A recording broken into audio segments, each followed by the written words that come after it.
सुनो, अपनी माँ को समझा देना कि 2 दिन बाद घर में दिवाली की पार्टी है। कम से कम उस दिन वो मेरा मूड ना खराब करें। बेहतर होगा अपने कमरे में चुपचाप रहें। अगर वो कमरे से निकली और कुछ भी इधर का उधर हुआ तो मैं बिल्कुल बर्दाश्त नहीं करूँगी। फिर मैं ये भी भूल जाऊँगी कि वो मेरी सास हैं। सीधा घर से बाहर निकाल दूँगी और आप भी मुझे रोक नहीं पाओगे। कह देती हूँ। सरिता अपने पति राजेश से बोली। राजेश बोला, तुम क्या चाहती हो? मैं माँ को समझाने जाऊँ? कम से कम माँ को तो तुम संभाल सकती हो। सच कहते हैं लोग, कलेक्टर ही क्यों ना बन जाओ, पर बीवी के सामने हर किसी की बोलती बंद हो जाती है। देख लो, पार्टी में तुम्हारे मायके वाले भी आने वाले हैं। तुम्हें उनके सामने अपनी इज्जत बचानी है तो माँ को अच्छे से समझाना और प्लीज़ मुझे इन सब बातों से दूर रखो। बाहर की परेशानी क्या कम होती है जो घर की परेशानी भी तुम मुझे संभालने को दे देती हो। इतना कहकर राजेश कमरे से निकल गया। राजेश के वहाँ से जाते ही सरिता बड़बड़ाने लगी। अब मैं इस बुढ़िया को अच्छे से समझा दूंगी। अरे मजबूरी है जो मैं उनको अपने साथ रख रही हूँ। इनकी वजह से अगर मेरी दिवाली ख़राब हुई तब तो मुझे इनके बारे में कुछ सोचना ही पड़ेगा। पर फिलहाल प्यार से ही काम चलाना होगा। मन ही मन ये सब बुदबुदाते हुए वो अपनी सास कमला जी के कमरे में आकर बोली, मम्मी जी, आप तो जानती हैं 2 दिन बाद दिवाली है और उसी दिन हमारी 10वीं सालगिरह भी है। मैं नहीं चाहती उस दिन कुछ हंगामा हो, तो बेहतर होगा उस दिन आप अपने कमरे में ही रहना। मैं आपको कमरे से निकलने के लिए मना तो कर रही हूँ, फिर भी आप इधर उधर ज़रूर करेंगे। उसके बाद आगे क्या होगा इसके लिए भी आप तैयार रहिएगा।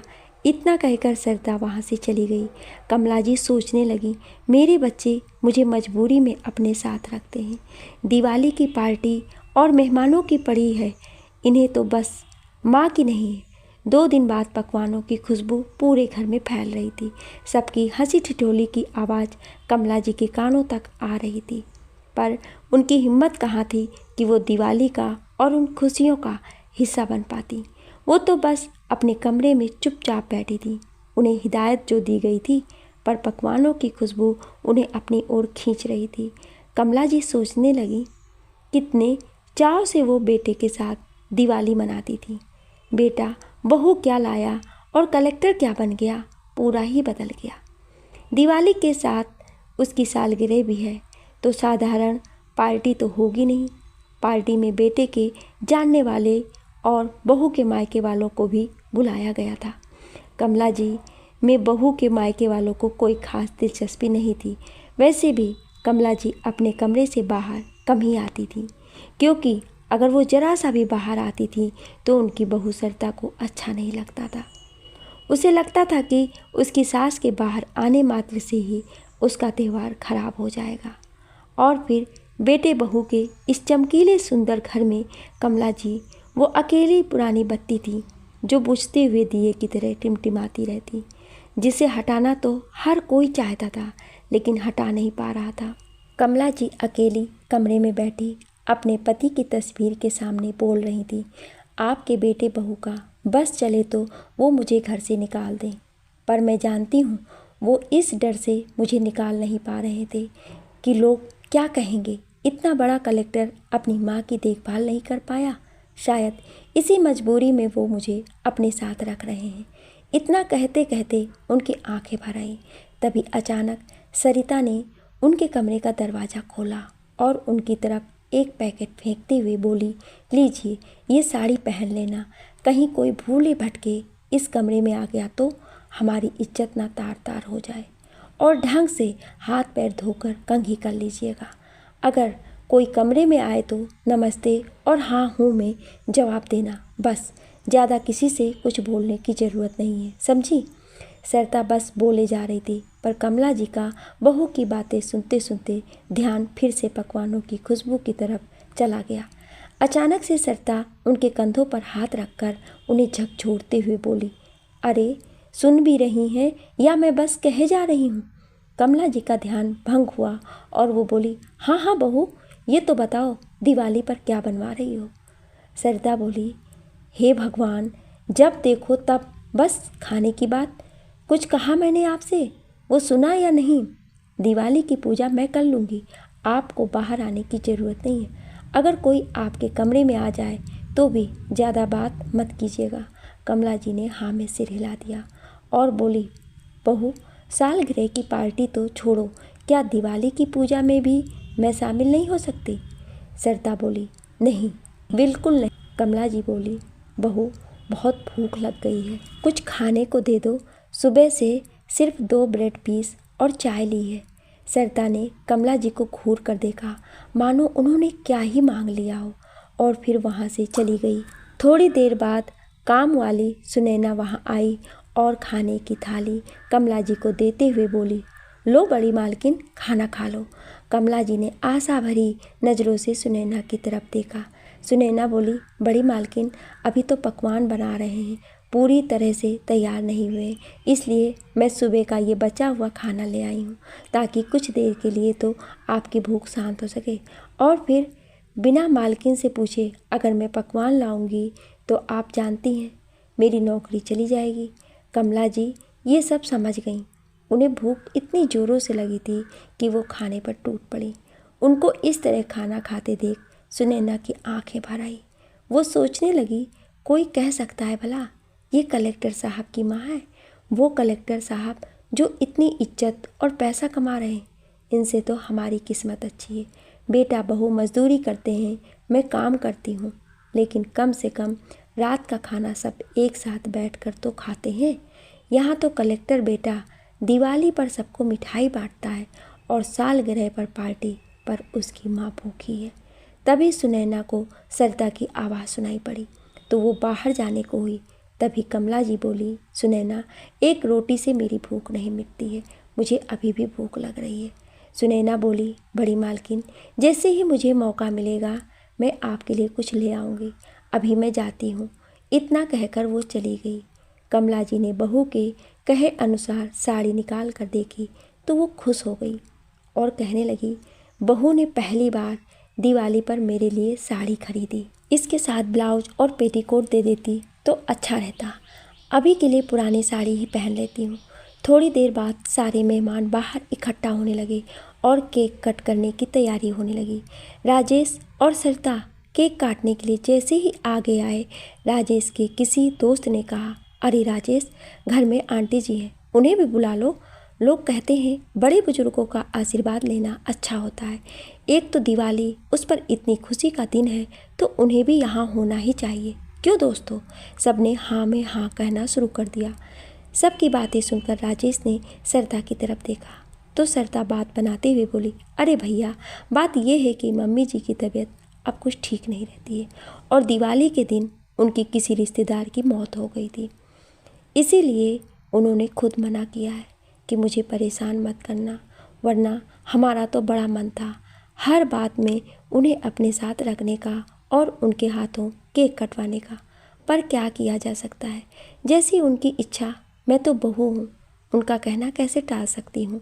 सबको अपनी बातों से खुश करके सरिता ने राजेश के साथ मिलकर केक काटा। इधर खाने पीने में सब लोग मशगूल हो गए। उतने में सुनैना एक प्लेट में थोड़ा सा खाना लेने लगी तो सरिता उसे डांटते हुए बोली, ये क्या कर रही है? ये खाना किसके लिए ले जा रही है?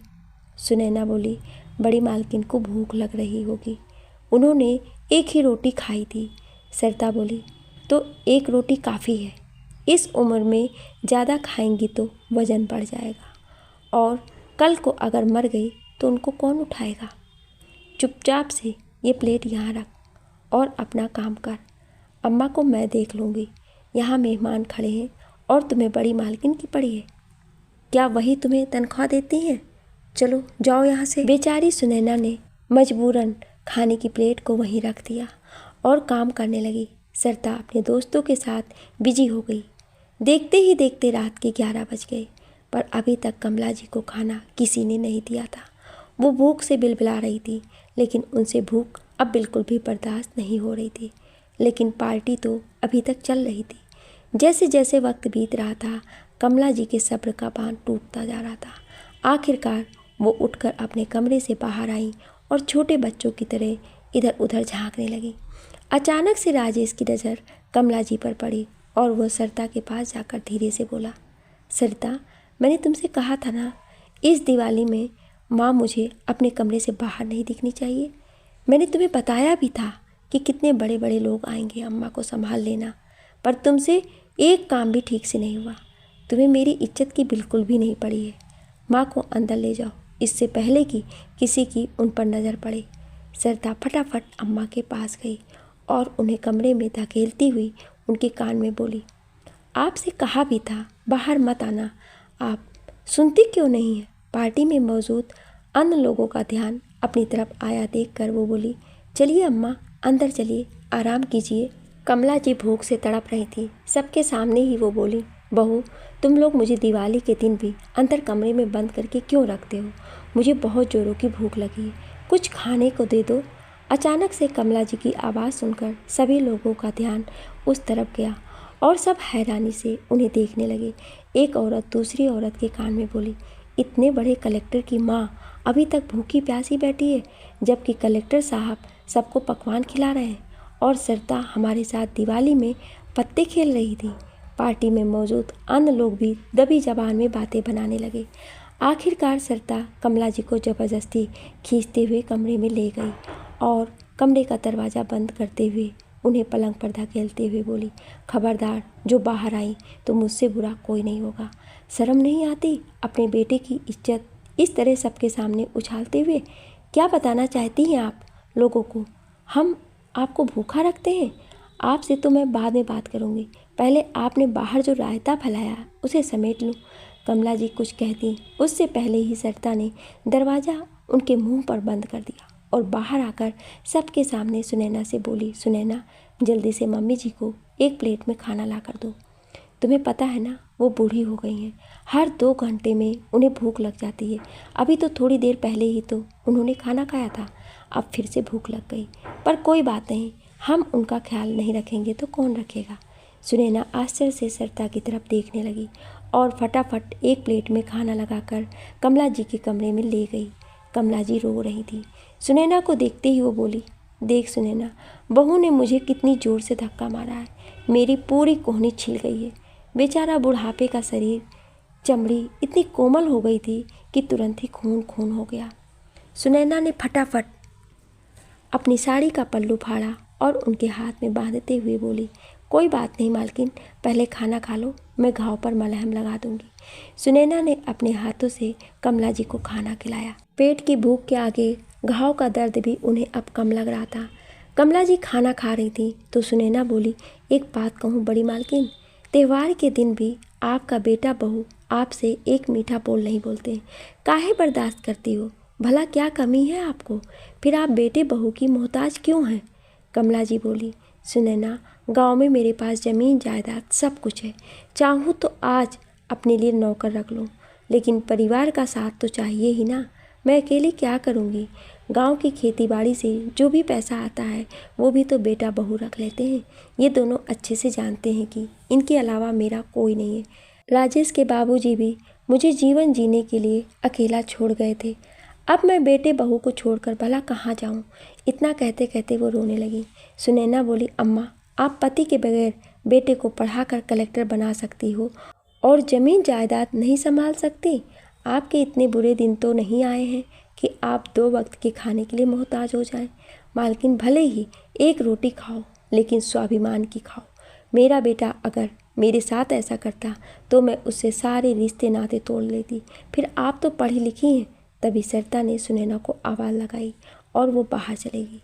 उसके जाते ही कमला जी सोचने लगी, एक अनपढ़ औरत इतना साहस दिखा सकती है तो मैं क्यों नहीं। उन्होंने अपने आंसू पोंछे और उसे खाने को एक तरफ रख दिया। उन्होंने सोचा कि क्या ये सम्मान की रोटी है। थोड़ी देर बाद सुनैना कमरे में प्लेट लेने आई तो उसने देखा कि खाना वैसा के वैसा ही था और कमला जी ने अपने पति की तस्वीर को निहार रही थी। सुनैना बोली, क्या हुआ अम्मा, आपने खाना नहीं खाया? कमला जी बोली, नहीं चाहिए मुझे ये तिरस्कार की रोटी, ले जाओ इसे वापस। सुनैना ने कमला जी को मनाने की भरपूर कोशिश की, लेकिन उन्होंने खाना नहीं खाया। बाहर पार्टी भी ख़त्म हो चुकी थी। सरिता और राजेश भी कमरे में आ गए और आते ही कमला जी पर दिवाली के पटाखे की तरह बरस पड़े। क्या ज़रूरत थी आपको बाहर आने की? आपको सब कुछ मुफ्त में मिल रहा है, फिर भी आप ऐसी हरकत करती हैं। खाने के लिए आप इतनी पागल हो जाती हैं कि भूल जाती हैं कि मेरी यहाँ कोई इज्जत है। आपको पता है लोग कैसे कैसे बातें बना रहे होंगे। अगर ऐसे ही चल रहा तो मैं आपको अपने साथ नहीं रख पाऊँगा। फिर रहना अकेली और मनाना त्यौहार। राजेश की बातें अभी ख़त्म नहीं हुई थी कि सरिता बोली, लो जी, खाने के पीछे इतना हंगामा करती हैं, वो भी तो वैसा ही पड़ा है, खाना बर्बाद करती हैं। पता है ना भगवान कितना पाप देंगे। अब आपके नखरे मुझसे नहीं उठाए जाएंगे। सुनो जी, इनका कुछ करो। अब मुझे ये सब नहीं होगा। इन्हें वापस गांव भेज दो या किसी वृद्धाश्रम में छोड़ आओ। राजेश बोला, ठीक कहती हो, मैं कल ही इन्हें गांव भेज देता हूँ। वहाँ अकेली रहेंगी तो अकल ठिकाने आ जाएगी। कमला जी चुपचाप बेटे बहू की बातें सुन रही थी। सुनैना आश्चर्य से कमला जी की तरफ देख रही थी। वो सोच रही थी ये तूफान से पहले की शांति है। ना जाने अब बड़ी मालकिन क्या करेंगी। दूसरे ही दिन राजेश ने कमला जी को गांव भेज दिया। गांव पहुंचने पर कमला जी ने सबसे पहले अपने वकील को बुलाया। अपनी सारी ज़मीन जायदाद से उन्होंने राजेश को बेदखल कर दिया। उन्होंने अपनी वसीयत बनाई जिसके अनुसार उनके मरने के बाद सारी प्रॉपर्टी ट्रस्ट को चली जाएगी, जो ट्रस्ट बुजुर्गों और अनाथ बच्चों के लिए काम करती हो। और इस ट्रस्ट की देखभाल की जिम्मेदारी उन्होंने सुनैना को दी। इसके लिए उसे महीने की तनख्वाह दी जाएगी। घर का आधा हिस्सा उन्होंने लड़कियों की शिक्षा के लिए दे दिया और आधे हिस्से में वे खुद रहने लगीं। एक दिन उन्होंने सुनैना को फ़ोन किया और वो और उसका पति वहाँ आ गए और घर की सारी जिम्मेदारी उन्होंने संभाल ली और कमला जी के साथ ही रहने लगी। कमला जी भी अब स्वाभिमान और सुकून की रोटी खाती थी। खेती बाड़ी से जो भी इनकम होती थी वो राजेश के पास ना भेजकर कमला जी ने अपने पास ही रखना शुरू कर दिया। जब पैसा राजेश के अकाउंट में नहीं आया तो वो और सरिता दोनों गांव पहुंच गए। आते ही कमला जी के ठाट बाट देखकर राजेश बोला, माँ, ये घर का क्या हाल बना कर रखा है आपने, और इस बार खेती में कमाई नहीं हुई, जो पैसा मेरे अकाउंट में नहीं आया। इतना बड़ा फैसला लेने से पहले आपको मुझसे पूछना चाहिए था। कमला जी बोली, तुझे क्यों पूछूंगी, तुम होते कौन हो? अब वो सारे पैसे मेरे अकाउंट में रहेंगे। सरिता बोली, आप पैसों का क्या करेंगे, और किससे पूछकर अपने घर का आधा हिस्सा बच्चों के स्कूल के लिए दे दिया। कमला जी बोली, ये घर क्या तुम्हारे बाप ने तुम्हें दहेज में दिया था? और क्यों पूछूंगी, मैं तुम लोगों से संपत्ति मेरी है तो मैंने अपने अनुसार इस्तेमाल कर ली। वैसे भी तुम लोग होते कौन हो मुझे ये सब कहने वाले? राजेश बोला, माँ, ये कैसी बातें कर रही हैं आप? हम आपके बेटा बहू हैं, आपका भला बुरा अच्छे से जानते हैं। कमला जी बोली, कौन से बेटा बहू? वो जो त्यौहार पर रोटी तक के लिए अपनी माँ को तरसा देते थे। ऐसे बेटा बहू मुझे नहीं चाहिए।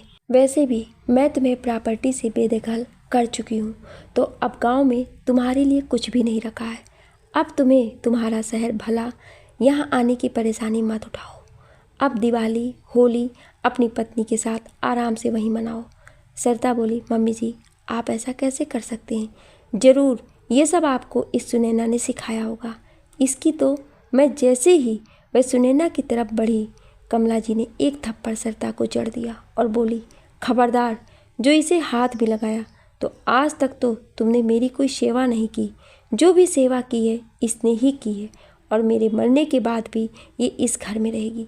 तुम लोग मेरे मरने पर यहाँ मत आना, और ना ही मेरा बेटा मेरी चिता को अग्नि देगा। गांव का कोई भी आदमी मेरी चिता को अग्नि दे देगा। कम से कम यहाँ के लोगों में इंसानियत तो जिंदा है। निकल जाओ अब मेरे घर से और वापस कभी लौट कर मत आना। कमला जी के रुद्र रूप को देखकर दोनों की घिक्की बन गई थी। सुनैना बोली, मैं हाथ जोड़कर आप लोगों से विनती करती हूँ, आप लोग बड़ी मालकिन को परेशान मत कीजिए और चले जाइए यहाँ से। बेचारी को शांति से अपना बचा हुआ जीवन जीने दीजिए।